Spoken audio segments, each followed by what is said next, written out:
আসসালামু আলাইকুম বন্ধুরা, তোমরা সবাই কেমন আছো? আশা করছি ভালো আছো।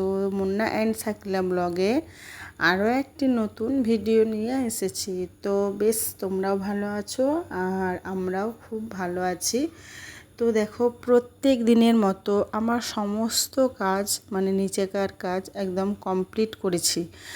উঠোন ঝাড় দেওয়া করে নিয়েছি। তো হাতে যেহেতু সময় ছিল, বাসনগুলো বাইরে রেখে এসেছি। তো আমি ওপরের রুমগুলো একদম ঝাড় দিয়ে পরিষ্কার করলে একদম ক্লিন করে নিয়েছি, যেহেতু আজকে আমি সকাল সকাল উঠেছি। তো উপরের কাজ কমপ্লিট করে নিচে বাসনগুলো ধুয়ে নিয়ে এসেছি। তো বাসনগুলো জল ঝরানোর জন্য আমাদের সানসাইডটা আমি উবুড় করে দিয়েছি। তো দেখো, তারপরে আমরা সবাই মিলে চা খেয়ে নিলাম, কারণ আমি চা করলাম। তো আমরা আমার ফ্যামিলি, শাশুড়ি, আমার বর, মেয়ে, আমি চা খেয়ে নিলাম। আর আমার শ্বশুরমশাই সকালবেলায় তো দোকানে চলে যায়।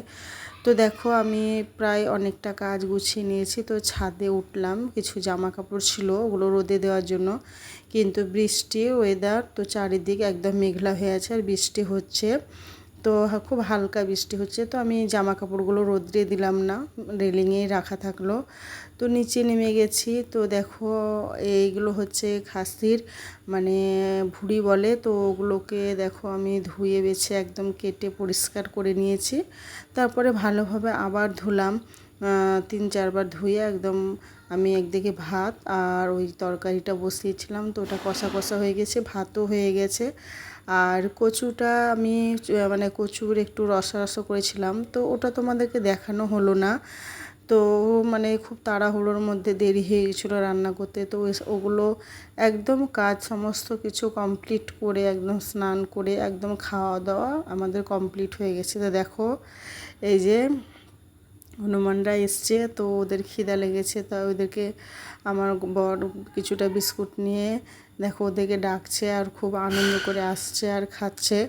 তো খুব ভালো লাগছে। আর এই যে বিকেলের দিকে নিচে নামলাম, তো একটা চাদরওয়ালা, তো উনি এসেছিলেন। তো আমরা 2-1টা চাদর দেখলাম, তো পছন্দ হলো না, তাই নিয়ে নিয়ে। আর এই যে আমার এটা হচ্ছে খালা, আর ওটা হচ্ছে আমার খালার পুতিন, ওটা হচ্ছে আমার ভাইজি। তো ওরা এসেছিলো বেড়াতে, তো ওরাও চলে গেল।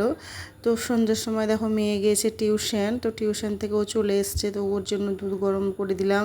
ও যেহেতু টিউশন থেকে এসে দুধ খায়। আর তারপরে আমরা বসে কিছুক্ষণ গল্প করলাম। তারপরে দেখো রাত্রে রুটি করব।